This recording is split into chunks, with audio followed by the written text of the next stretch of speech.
Buongiorno, benvenuti o bentornati sul canale. Allora ragazzi, senza neanche accorgermene siamo arrivati a 1000, incredibile, 1000 persone che mi seguono, 1000 persone che condividono con me le mie avventure, tutte le minchiate che faccio. E voglio dirvi innanzitutto grazie per essere così presenti nella mia vita. Oggi voglio provare a fare quello che è uno degli sport che più preferisco, che più mi fanno compagnia da quando sono piccolo, ovvero la bici. Oggi sono a Roma, mi faccio un bel giro in pista ciclabile e voglio fare la recensione dei primi 1000 km con questo bolide, la Canyon iRoad CF8 D2, e quindi è veramente un mostro. Adesso vi porto con me a fare questo giro e poi vi racconto che cosa ne penso dopo i primi 1000 km.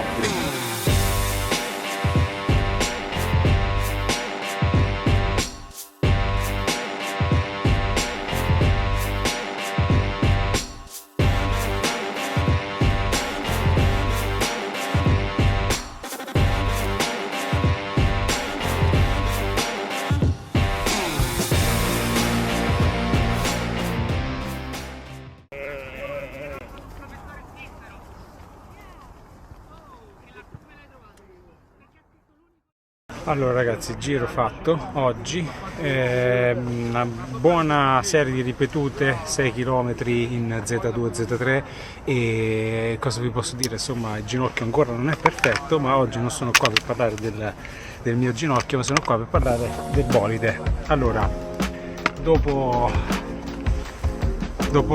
1000 km di viaggi su questo bellissimo bolide, indoor ancora non ci pedalo perché uso la mia vecchia bici, però ho fatto tutti i giri, ho fatto le gare. La prima cosa che vi posso dire è che il cambio elettronico tutta la vita, non tornerei mai indietro al cambio manuale, un colpo, una cambiata, avanti e dietro, quindi per me da oggi è imprescindibile utilizzare un cambio elettronico. L'altra cosa che vi posso dire è la comodità. Allora, questa bici è veramente comoda sopra i 30 km all'ora. Non sto scherzando, cioè sotto i 30 km all'ora la bici è come qualunque altra bici. Quindi se voi volete comprare questa bici e normalmente i giri che fate sono al di sotto dei 30 km all'ora, non spendete soldi, andate a Decathlon, non serve.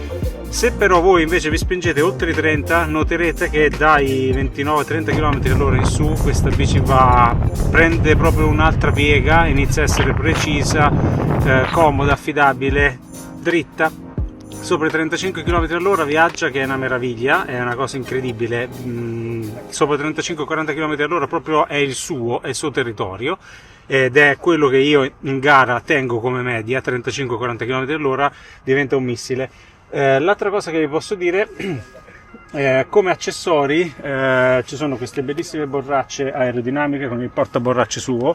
Sono delle borracce che si sganciano e riagganciano in maniera molto semplice, è meraviglioso, sono aerodinamiche. Ho 1 litro 350 ml con 2 borracce. L'aerobar è assolutamente favolosa, tra l'altro posso comprare anche l'attrezzo, diciamo, per metterci sul Garmin. Io ho adattato delle molle con un attacco standard, ma come vedete va più che bene, e devo dire che le aerobar sono veramente molto comode.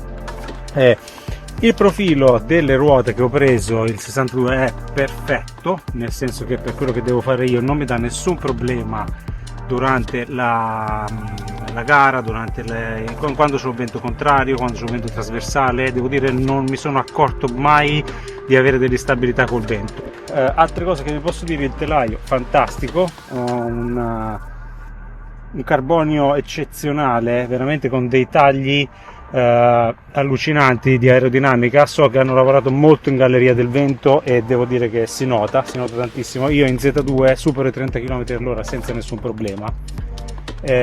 Quindi cosa vi posso dire di più? Niente, io a chiunque voglia una bici per fare gare di tipo Ironman, quindi con le aerobar, o togliendo le aerobar vuole andare a farsi dei giri la domenica, è una bici super versatile, va bene per tutte e due le cose. E tra l'altro